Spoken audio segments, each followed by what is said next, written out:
Halo teman-teman, makasih udah klik video ini. Apa kabar semuanya? Semoga semua sehat-sehat aja ya. Sip. Nah, kali ini History Meet balik lagi ke pintu air yang ada di daerah Pondok Indah nih teman-teman. Jadi setelah kemarin melakukan penelusuran sama Bang Selon dan ada teman dari Medan, nah kita nih masih penasaran gitu karena ada satu sisi lain yang konon katanya di lokasi ini tuh ada sosok wanita yang sering berlalu lalang nih di sini nih teman-teman nih. Nah ini tuh, ini aja baru ceritain udah merinding nih. Karena memang banyak banget warga yang ngelihat ketika melintasi si ini ya, pintu airnya gitu. Nah selain itu juga ada sosok siluman ular yang sebelumnya juga udah pernah kita spill ya tempatnya ya. Nah ini teman-teman yang mau lihat ada di pojok kanan atas, yang mau nonton kemarin tuh kayak gimana sih tempatnya. Nah kali ini gua mau coba sama Bang Selon tentunya. Nah itu wilayah lalu lalang dari siluman ular tersebut nih teman-teman. Oke teman-teman, langsung gue bersama Bang Selon. Silakan Bang. Ya, halo Bang Selon. Halo Mas Ade. Apa kabar? Alhamdulillah baik. Alhamdulillah baik. Iya. Sehat-sehat selalu Bang Sehat Selon. selalu, amin. Makasih Bang Selon. Siap. Nemenin lagi nih Story Iya. Meet kita penelusuran ya Bang ya. Penelusuran. Nah insya Allah. kemarin itu kan kita udah menelusuri atau spill lokasi yang katanya ada siluman buaya dan siluman ular Bang ya. Iya betul. Nah ini di sisi yang satunya lagi nih Bang, infonya memang ada sosok wanita gitu Bang. Iya. Jadi sosok wanita itu yang sering melintas ini ada emang. Nah ini dia tuh udah ada nih posisi ini, adanya di pohon sini nih. Pantesan Iya. tadi saya baru juga langsung merinding. opening tuh langsung merinding Iya. Bang pas nyebutin. Posisinya ada di sini. Terus sosok wanita, rambutnya panjang, mukanya nggak kelihatan sih mukanya. Nggak kelihatan? Iya, mukanya nggak kelihatan, jadi udah ada rata. Dan sama sosok apa ya? Bilang ratu ular. Oh ratu ular. Iya. Ini dua sosok yang berbeda Bang Dua ya? sosok yang berbeda. Yang kemarin saya ceritain, nah itu sosoknya emang ini sekarang kita pengen sepil tempatnya ini. Nah, kemarin kan kemarin kita tunjuk nih ada siluman ini. Nah, ini ratunya mungkin. Waduh, teman-teman, Ratu ularnya kayak gitu. Ratu ularnya ya, ini kayaknya bakal seru banget. Jadi pastiin nonton sampai habis ya Bang ya. Siap. Nah, mudah-mudahan nanti kita bisa ketemu kali Bang ya. Bisa, insya Allah. Ya, oke ikutin terus ya teman-teman ya. Akan dipandu sama Bang Selon. Thank you. Assalamualaikum kawan-kawan History. Hari ini nih aneh dapat undangan dari Mas Ade nih. Pengen nyepil lokasi yang aneh lihat ini sering dilintasin sosok wanita. Nih wanita posisinya sekarang nih. Nah, wanita ini ada nih di sini nih. Di pohon ini nih. Mukanya rata, rambutnya sekitar 2,5 meter mungkin. Nah, posisinya di sini. Nah, ini posisinya dia lagi uncang-uncang kaki nih. Assalamualaikum ya khadamul khadam ya rijalul goib. Sir, zat, sifat, goib, wujud, hadir. Posisinya di sini Mas Ade. Sosok wanita yang sering nampakin tuh posisinya sini nih. Ini rambutnya nih dari sini sampai bawah sini nih. Nah ini dia lagi main ayun-ayunan di sini. Terkadang di sini dan sering di sini dan suka juga di sini nih. Nah jadi orang kalau mancing di sini dia saat mancing sering ditemuin saat bertemu ditemenin sama makhluk wanita ini pasti pemancing dapat banyak kayak gitu. Pemancing dapat banyak dan kadang juga suka di sini. Jadi saya pikir, dulu saya juga pernah ngeliat, saya pikir pemancing, taunya bukan. Sosok wanita yang sering nemenin orang-orang mancing.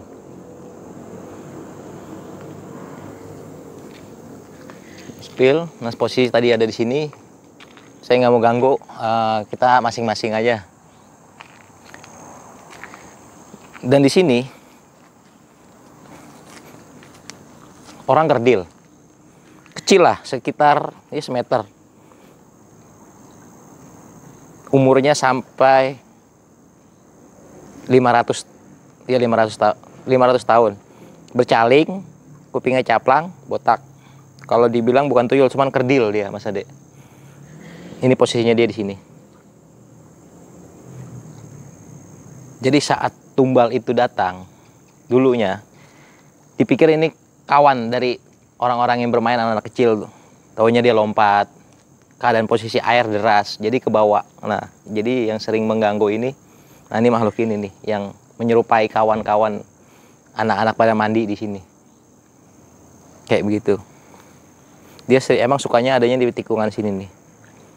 Jadi dia nggak ganggu, tapi kalau saat mungkin tahun-tahun, setiap tahun dulu itu sering makan korban, yaitu posisinya dia di sini yang sering menyerupai kawan-kawannya.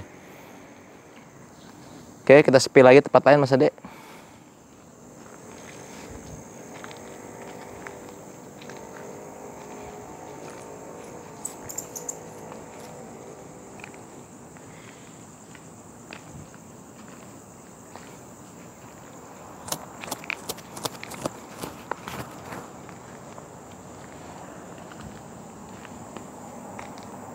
Dan di pohon timbul ini ada yang mantau kita nih. Emang kalau sosok hitam itu jadi gini Mas Ade ya. Seperti Gundurwo itu makhluk. Dia di sana beda, di sini beda. Jadi dia makhluk yang ada di sini nih, kadarnya ini nih itu masih rendah. Di sana tinggi, kalau di sini dia cuman hanya biasalah dia duduk-duduk doang. Entah nampakin, cuman jarang, nggak seperti yang di sana yang sering diganggu. Nah, ini salah satu rimbun rumahnya dia ini nih. Terkadang kakinya di atas, kepalanya di bawah. Jadi orang lewat itu kadang dikagetin dengan kepalanya.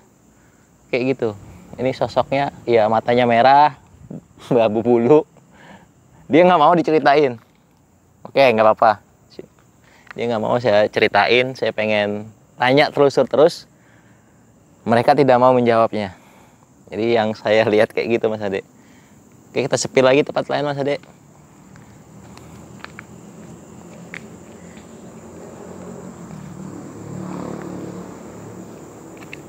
Oke, di sini masih banyak sosok-sosok. Sebetulnya banyak ya sosok ya.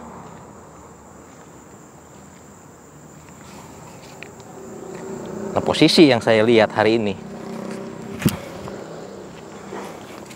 di sebelah saya sini ada anak kecil korban.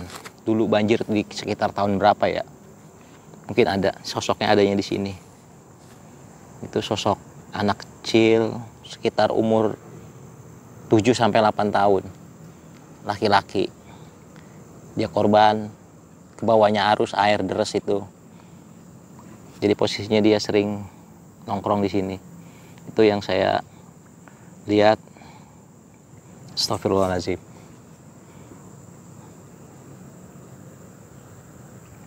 Jadi sebentar saya berdoa dulu Mas Ade untuk mudah-mudahan diterima di sisi Allah.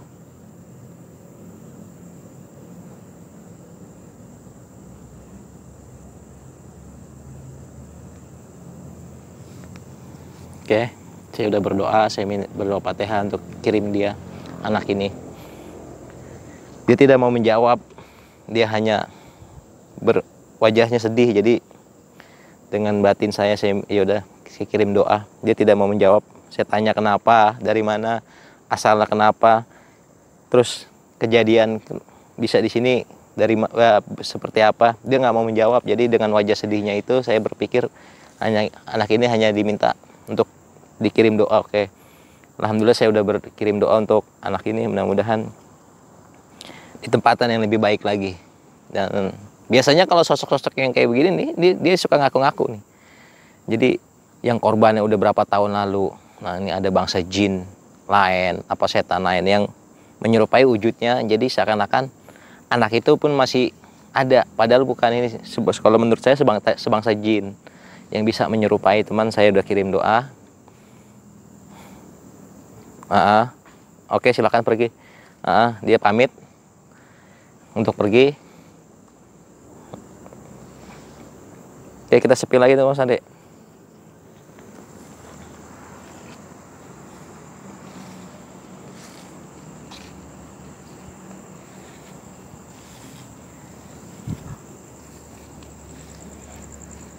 Oke, sering ada juga di sini nih.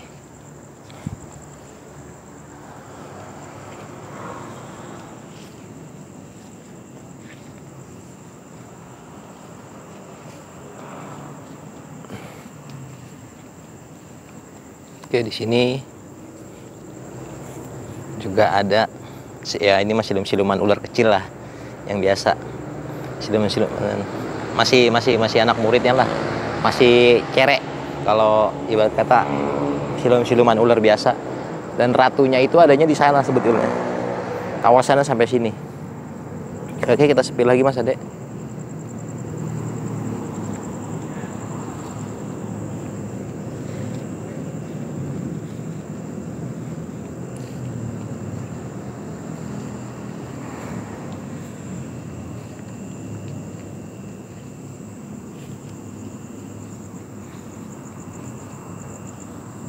Nah, ini jembatannya jembatan kayu, sedikit licin.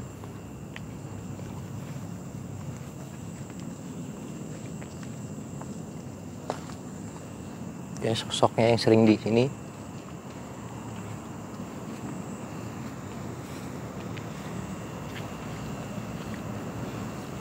Nah, ini banyak makhluk di atas ini nih Mas Ade, yang sering ganggu nih.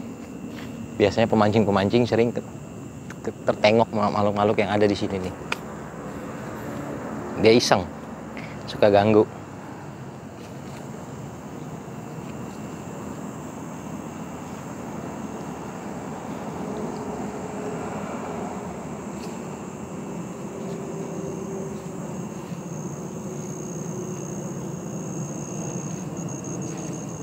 Oke, kita masih berjalan lagi. Nah, ini kita pengen sepil nih lokasi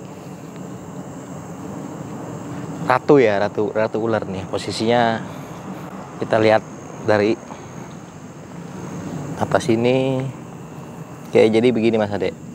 Jadi bukan ya, jadi banyak cerita kisah yang terjadi di pintu air ini, pun yang pernah saya alami di pintu air ini. Jadi sosok siluman ular itu, ratu ular itu posisinya adanya di sini Mas Ade. Ini sepanjang sungai ini, kali ini sampai ke jembatan, sampai ke belakang Pondok Indah. Itu posisinya sampai situ. Nah, mungkin di atas kepalanya ini ada mustika batu biru.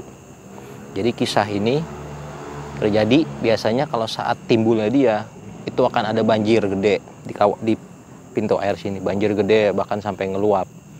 Dan banyak juga kadang adanya korban kayak gitu. Jadi sebetulnya makhluk ini nggak ganggu, cuman jadi saat dia nimbul ini, itu dia ngasih unjuk nih, mau ada banjir gede nih yang mungkin dibilang 4 tahun sekali. Jadi dia ngasih unjuk itu. Dan bahkan juga dulu pernah saya, bukan saya alamin ya, mungkin saya lihat sendiri ya, ada beberapa orang pintar yang ingin mengambil mustikanya ini dari ratu ular ini. Mereka nggak sanggup karena mungkin kekuatan makhluk ular ini sangat besar, dan orang-orang spiritual dia orang pintar, dia untuk ngambil ini dengan secara paksa. Akhirnya dia bertempur dengan gaib, nggak kuat batinnya, sampai puasa, akhirnya gila, meninggal. Karena apa? Sesuatu yang bukan hak kita itu nggak boleh kita memaksa untuk ngambil. Kalau seandainya memang kita dikasih dengan makhluk itu, oke, kita terima. Tapi kalau kita untuk ambil, memaksa benda yang bukan hak kita, itu akan menimbulkan masalah dalam diri kita, musibah dalam diri kita, keluarga kita, bahkan diri kita pun bisa meninggal. Jadi kayak gitu. Nah, kita akan ke bawah Mas Ade nih. Jadi kita akan nelusurin panjangnya nanti posisi siluman ular ini. Kita tunjukin nanti.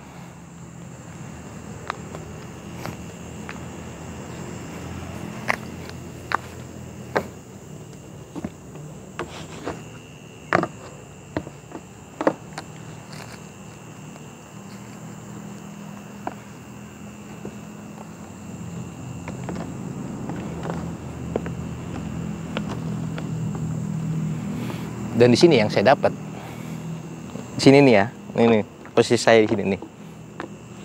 Ini orang pendek, kepalanya gedak, kakinya main air. Jadi kakinya dikupak begitu Mas. Posisinya di sini nih. Itu sering, jadi bahkan tiap malam ya, dia sering main air.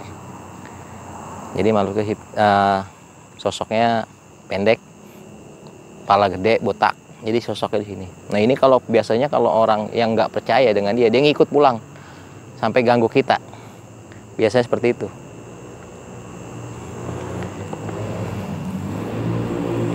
Assalamualaikum ya khaddam.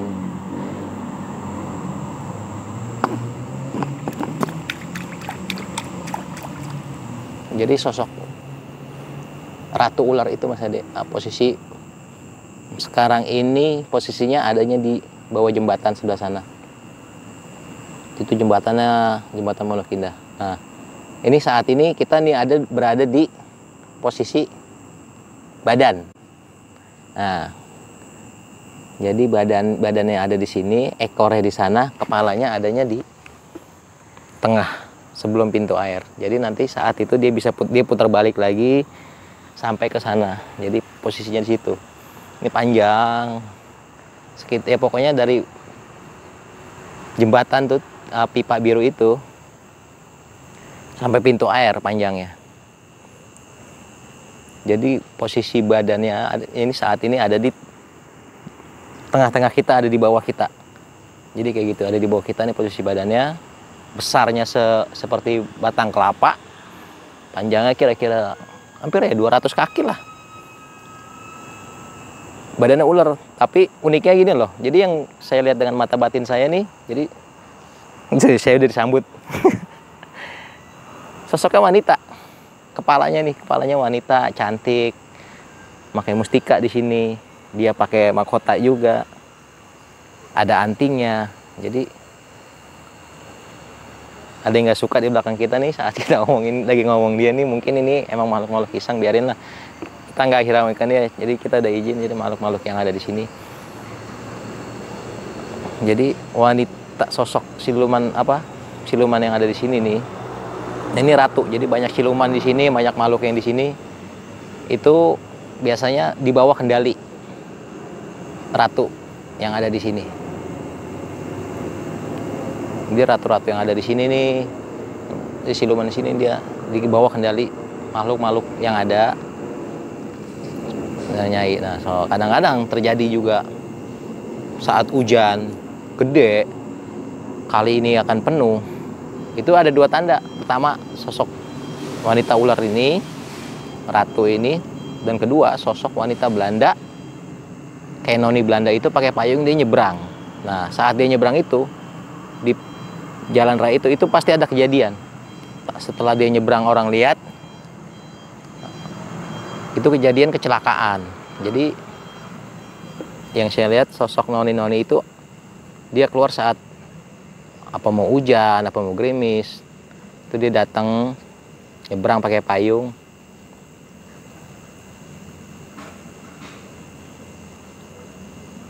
Nah, posisinya di sini nih, dia nyebrang. Nah, juga jadi ada sebagian orang mengira noni-noni ini dikaitkan dengan ratu ular ini. Jadi kalau menurut saya enggak. Kalau yang noni-noni ini emang dia ada, ratu ular ini ada. Jadi emang mereka masing-masing ya, di bangsa mereka tuh dia masing-masing dia punya gengsiannya masing-masing lah. Jadi seperti itu. Nah, yang banyak saya lihat. Dan dari sekian banyak juga orang-orang yang sering bilang katanya siluman ular ini biasanya sering ganggu orang-orang mancing. Padahal menurut saya sih enggak. Tapi yang sering ganggu itu malah menurut saya kayak bangsanya kuntilanak, kepocong, apa gundurwo itu. Tapi kalau siluman ular ini dia mengasih informasi. Dan dulu bahkan cerita saat saya kecil di sini, saat orang luar ingin mandi di kali sini, itu dilarang sama sesepuh sini. Jadi nggak mau lah, nanti timbul korban, jadi disalahin. Jadi kalau bukan warga sini, sekitar sini, itu nggak boleh nggak diizinin mandi. Sering terjadi. Dan dulu juga ada pengerukan beko. Itu misteri, itu nyata ya. Jadi saya sendiri yang ngalamin pengerukan beko itu sampai nggak bisa ngeruk saat di kali sini.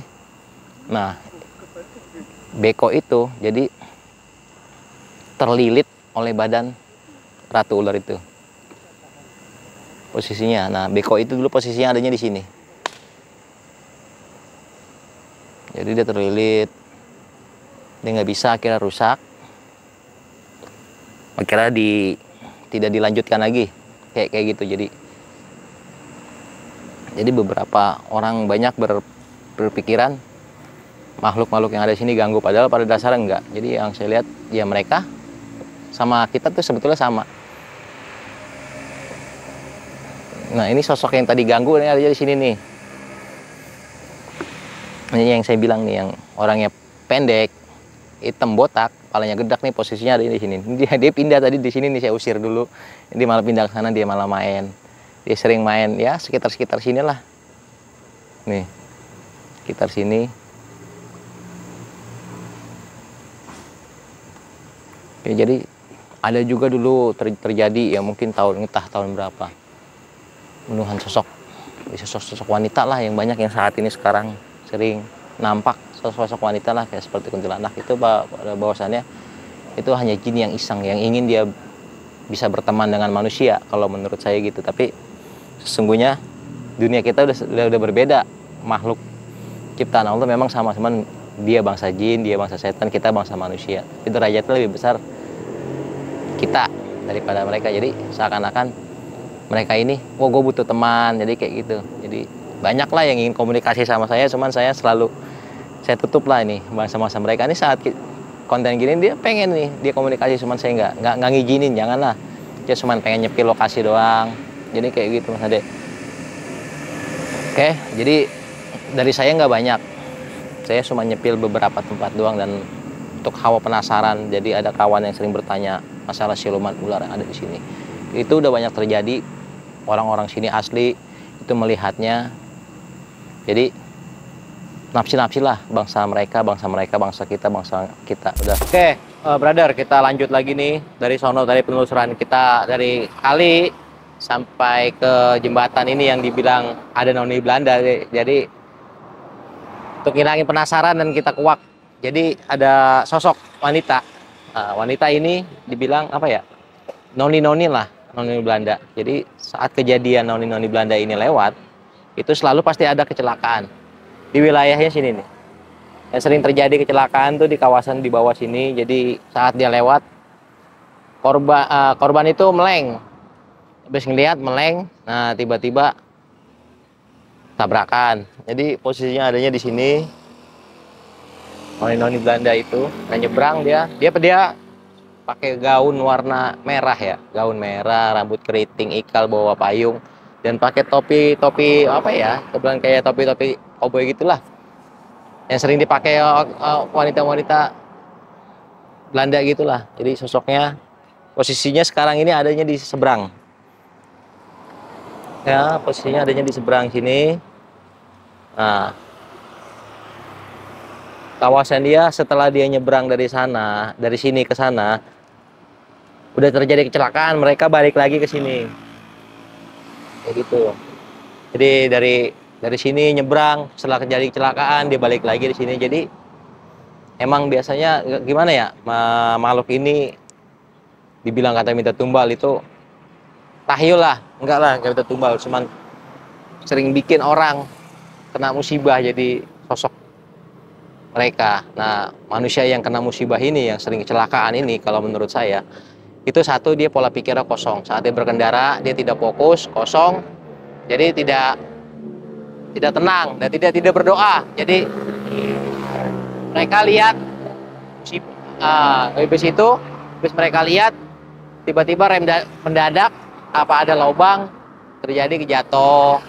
Nah akhirnya sekarat, meninggal. Nah ntar yang disalahin makhluk ini. Nah tapi emang sering terjadi itu, banyak orang-orang bilang, wah gara-gara makhluk ini nih, si noni Belanda ini nih yang sering terjadi, yang bikin kecelakaan di daerah sini.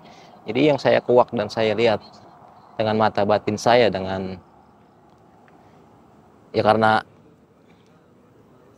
penglihatan saya ini, jadi dia ini sebetulnya emang kawasan dia. Jadi emang dulunya di Pondok Indah ini tuh emang sebetulnya kuburan. Jadi mereka emang sudah ada dari zaman dulu. Dan mungkin karena jalannya dia dipakai buat jalan umum, ya mungkin kadang manusianya nggak pamit izin lah, apa berdoa dulu sebelum berkendara biar selamat. Kadang-kadang seperti itu. Jadi saat pikiran manusia itu kosong, ngelihat makhluk itu pasti terjadi kecelakaan. Sebab dasarnya dia nggak bikin musibah. Jadi musibah itu dari manusia sendiri yang tidak berdoa. Jadi kayak gitu. Nah, ini ada juga sosok lain nih di pohon ini nih, Mas Ade. Ini unik nih. Saat kita lagi berbicara nih, ada yang pengen disepil juga nih. Sosoknya di sini nih. Mereka dari bawah naik ke atas pengen disepil.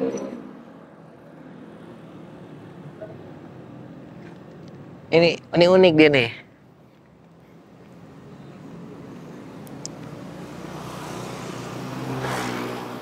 Nah, gini. Sosok yang saya lihat ini lucu nih. Dia dari bawah naik. Jadi ini wanita cantik. Lagi ngeriap rambut ya. Nah, ini posisi sini duduk nih. Kakinya di bawah. Ini posisi kakinya. Badan, kaki. Lagi ngeriap rambut madep sana. Rambutnya posisi di sini nih. Jadi lagi diriap. Dia minta disepil tapi dia malu-malu, nggak mau apa ya, nggak mau nampakin ke kamera apa ke saya lah. Tapi dia minta disepil nih. Aku dong mau. Setelah naik, dia malah madep sono malu.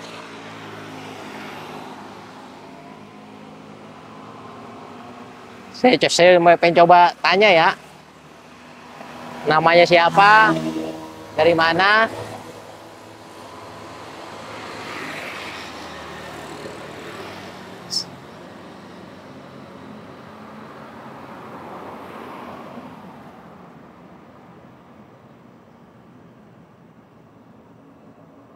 Oke, setelah saya tanya, namanya nggak beda dengan nama manusia, namanya Ningsih.